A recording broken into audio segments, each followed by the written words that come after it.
It's actually pretty nice today. I really don't need this jacket on, whatever you want to call it. Yeah, it's a jacket.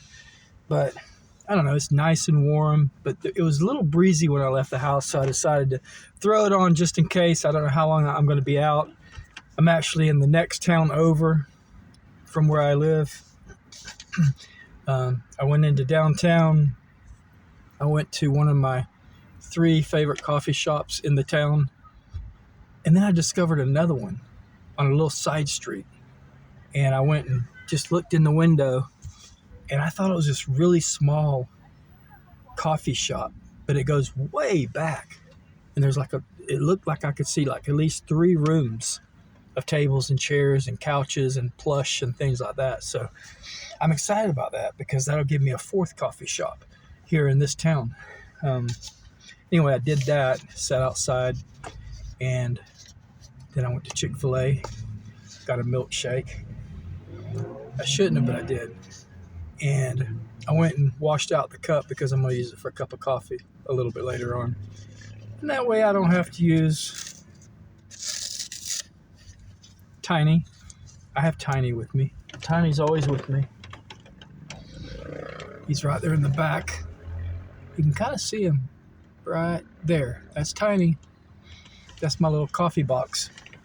So I'm going to go down here to the Super Walmart. They always have really good clearance items in there. And it's a good place to flip. Get something to flip. But I want to check and see what kind of baseball cards they have. Every now and then I get in the mood to buy a pack of baseball cards. And because, as you know, I used to play baseball in high school and college. And that's really the only sport I care about. If you watched my videos prior, you may know that I've literally never watched a Super Bowl game in my life. I don't care anything about football. I don't care about basketball. I've never watched I've seen clips of basketball and football, but I've never watched a game of football, basketball, track and field. I watched bowling. I don't know why. That's like the height of excitement. Yeah. Anyway, World Series, I watch that every year with my kids, my family. That's it. I don't follow baseball close enough to even know who's going to be in the World Series. I just, around 1st of October, I'll look it up, when is the World Series, and at some point they'll announce the dates, and then I'll find out who's going to be in the World Series. And if it's not the Boston Red Sox, then I don't really care. I just choose a team, say the first night when I look at the players and see who I like the looks of and who I don't. I don't like a lot of cocky people on the team and that type of thing. That just kind of is like a turn off. But anyway, I like the Boston Red Sox because I go way back when I used to go to spring training games in Winter Haven, Florida, and saw the old Red Sox. That was when Dwight Evans, I'm pretty sure Dwight Evans, third base. I think Rico Petrocelli was shortstop. In the outfield, I know there was Kari Skrimsky, Jim Rice. Can't remember who else. Was Bernie Carbo on the Red Sox? Is he on the Reds or Red Sox? But anyway, Louis Tiant pitched. I've seen Louis Tiant pitch before. I've seen Yastrzemski, I've seen Rice. I've seen all of those players from that era. And that's when I became a Red Sox fan. But I actually liked, back then, the Atlanta Braves. But now, I kind of started liking the Red Sox again back when Big Papi was with them. Ortiz, or whatever his name is. Yeah, now he's gone, but if the Red Sox are in the World Series, I pull for the Red Sox. Anyway. It's not like it's a big deal. I don't cry or anything if they lose. I don't even suffer mild depression or lose sleep. It's just somebody to pull for. But I'm going to go down there, and I've gotten a few new subscribers lately. Thank you so much for joining me. I appreciate it. Anybody that watches, I appreciate. I'd appreciate comments. Leave a comment, a like, a dislike, or whatever. Just interact. Any kind of interaction helps me out. But for some of the new people, the reason I started this vlog is, this channel, whatever you want to call it, is for my two boys. I love my two boys. I had kids late in life. I think when I was a younger person, I would have been a little more selfish, more self-centered. I don't think I'd have been as good a father as I am now.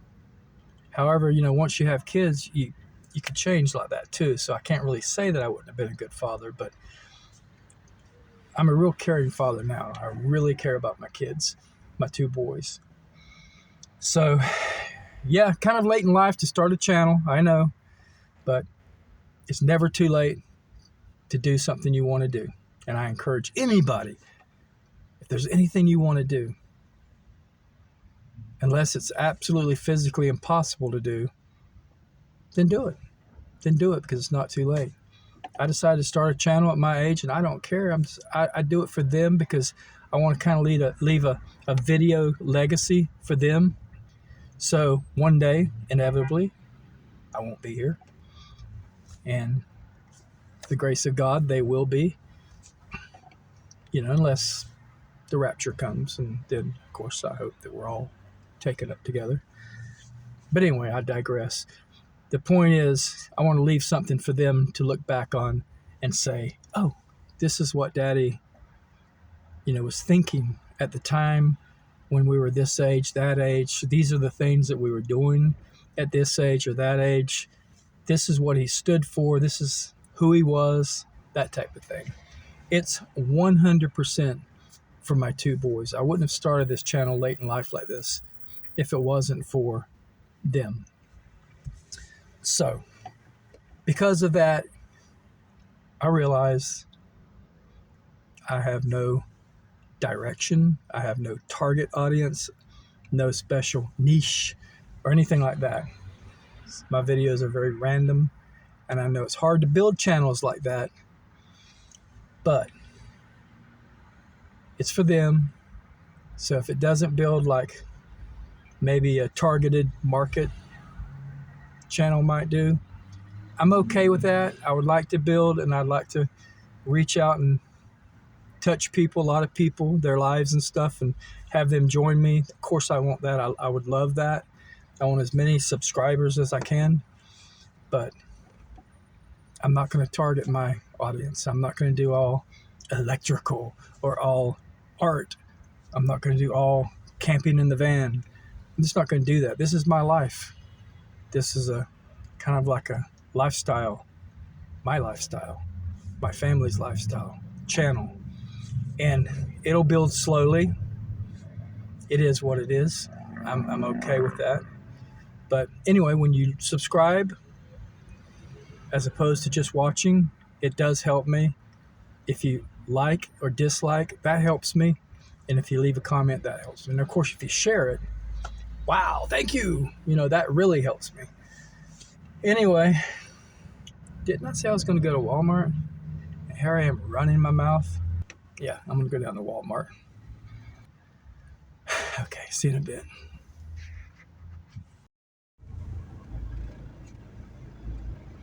Okay, I'm in another part of the parking lot now.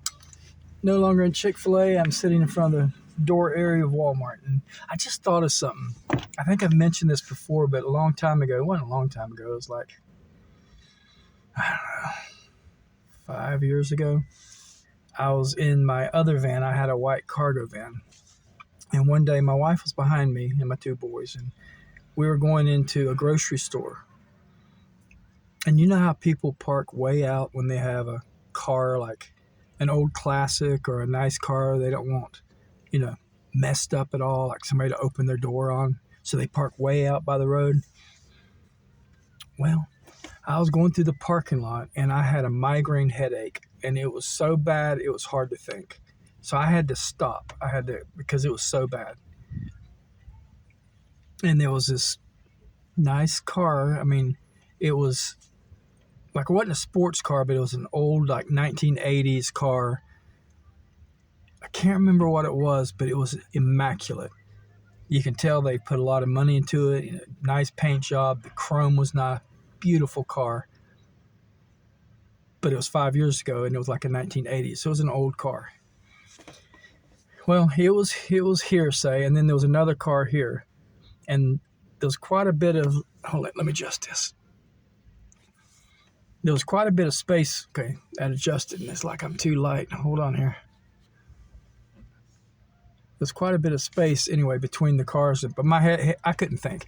Anyway, I pulled between the cars, and man, I hit that car, the back end of it, and I literally ripped their bumper completely off. It was like hanging, well, not completely, but I mean, it was hanging, it was on the ground, but it was connected on the driver's side, but it was like totally on the ground. And the back fender, because I hit their back fender, and then I went and proceeded and hit their bumper and just took it off. Wow. I felt so bad. And I remember I got out of the van, and my wife, she was like, what are you doing? What's going on? Blah, blah, blah, blah. She couldn't believe it. And my kids are like, they're like just shocked. And I told her, I said, I had to pull in here. I have a migraine headache. I couldn't drive. I can't think. And I hit the car. I mean, it's like it was hard to see and everything. That's why I stopped. I mean, that was the worst one. I mean, I haven't had a migraine like that since that point. I mean, I've had mild ones, but that was like so bad. I remember putting the bumper back on the car because we were going to go inside and let tell somebody to announce it that, their car had been hit. So I was trying to put the bumper back on so it wouldn't look so bad, so it wouldn't shock them so bad when they came out. And yeah, they announced it for them to come to Starbucks, and my wife was there, and she brought them out. And their eyes were like really big when they came out because it was this older couple, not real old, but I'd say in their 50s. And I thought he was going to like lay into me, and I expected it, and I would have taken it graciously because, yeah, I knocked the bumper off of his awesome mint car that he parked way out by the road to avoid somebody even opening their car door on it. But he was very gracious. I mean, I can't believe it. He just thanked me for letting him know. We exchanged numbers. The police never came.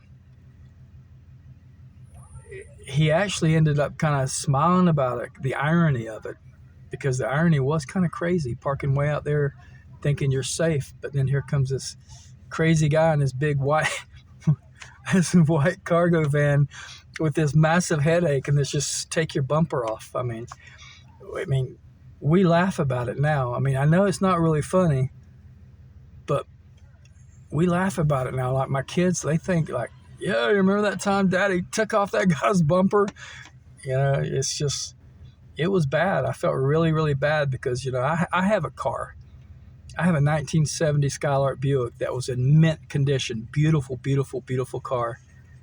I know what it feels like to be attached to a car and really love the car.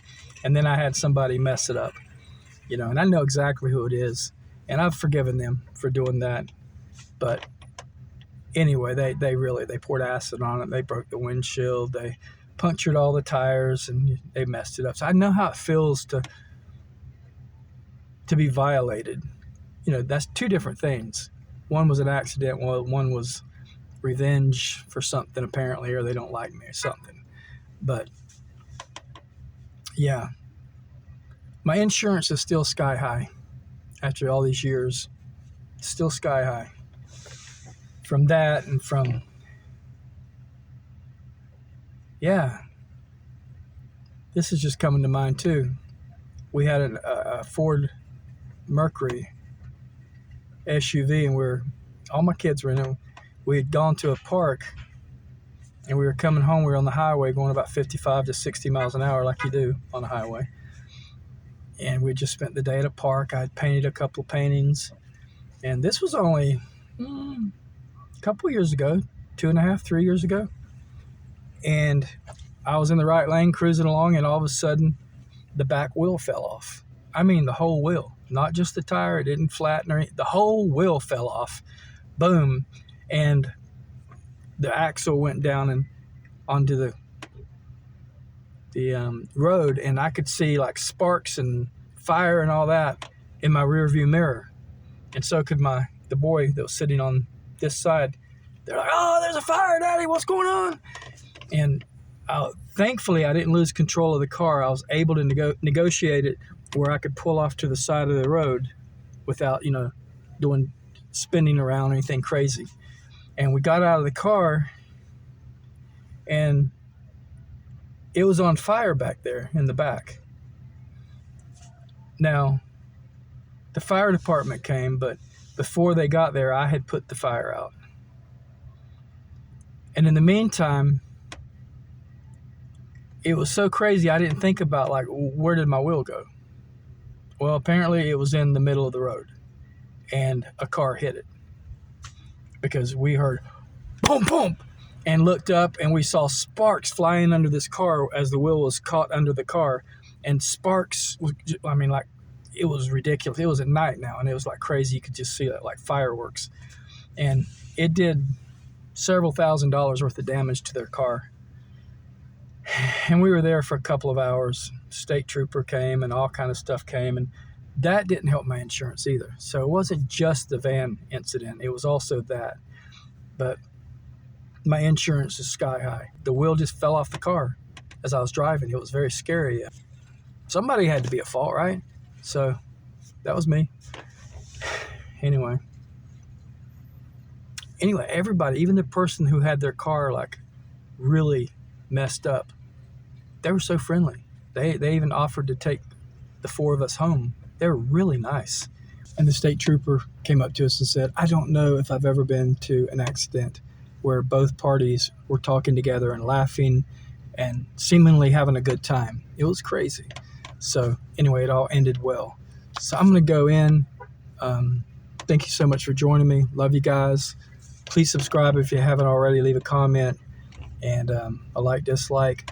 I'll see you soon. God bless you. God is good. Talk to him always. He's a caring God.